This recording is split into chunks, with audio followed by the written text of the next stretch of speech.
Hi, I'm Joe DeLeo, one of the trainers at Core Studios in Pawtucket, Rhode Island, and I'm here with owner Denise Chikoyan. And today we're going to demonstrate the hip hinge pattern as well as some progressions with the sumo kettlebell deadlift and then eventually the kettlebell swing. So when an individual comes into our group fitness classes or one-on-one personal training, we like to get at a baseline of where they are currently in terms of their movement capability. So what I'm going to have Denise do is she's going to stand feet together, and I'm going to ask her to perform a toe touch. So Denise, please perform a toe touch.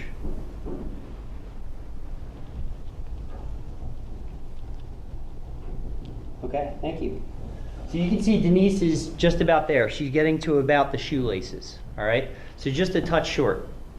So one of the things we want to do to pattern the hip hinge, all right, is we want to make sure that the individual has the requisite range of motion to get into that position before they're under load.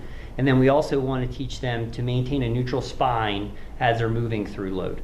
So we're going to first pattern the hip hinge with a dowel rod. So Denise is going to have the dowel rod placed along 3 points along her spine. Back of the head, in between the shoulder blades, and right at the top of the buttocks. Let's just slide this hand right into the lordotic curve, good. And then she's going to move her feet to shoulder width apart, where she's comfortable. And then if you need to feel like you need to toe out, go ahead and toe out. If you want them straight ahead, go ahead. While maintaining all 3 points of contact, she's going to hinge at the hips, pushing the hips back horizontally, and then starting to bend the knees as well. Good. All right, and then she's going to stand back up, pushing the feet into the floor, and pulling the hips through at the top. Good. Okay, so from there, once we've patterned the hip hinge, we need to teach the individual how to do this movement without a dowel rod.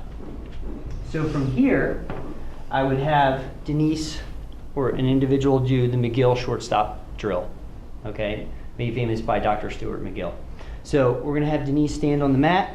She's gonna get shoulder width apart with her feet. She's gonna take her hands, find the hip crease with her hands, and then chop her hips back, pushing her hips back horizontally, sliding her hands right above the knee. Yep, good. And then just gently pushing the knees out to make sure that the knees are tracking the toes. And then from here, we would have her bring her hands inside, in between her legs. Yep. She's going to stand up by pushing her feet into the floor and pulling the hips through at the top. Good. Now, in Denise's case, because she's just short of being able to do a toe touch, for an individual that also had that same type of range of motion, we want to actually assist them for the time being and bring the floor to them. So what we're going to do is we're going to utilize a step aerobics box.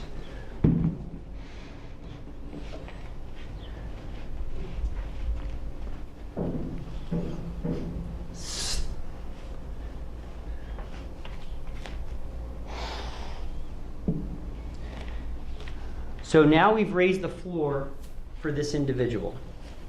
So Denise is going to get lined up so that the handle of the kettlebell is level with her ankle bone or malleolus.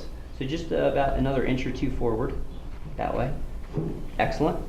Perform the McGill shortstop drill. Good. Now, before the individual goes to stand up, we want to make sure that their shoulders are packed. Here's a very simple cue to do that. So Denise, please shrug your shoulders like I asked you a question and you don't know the answer. Excellent. Now, anti-shrug or pull your shoulders down towards your hips. Now we have full lat engagement. We've now connected the lats into the opposing glute. Break that handle in half. Good. Keep those shoulders packed. Take a sniff of air into your diaphragm. Push your feet through the floor, stand up. Excellent. Perfect deadlift. Good. Thank you. So from there, we've demonstrated the sumo kettlebell deadlift. We'll now progress in the next video to the kettlebell swing. Thank you. Good job.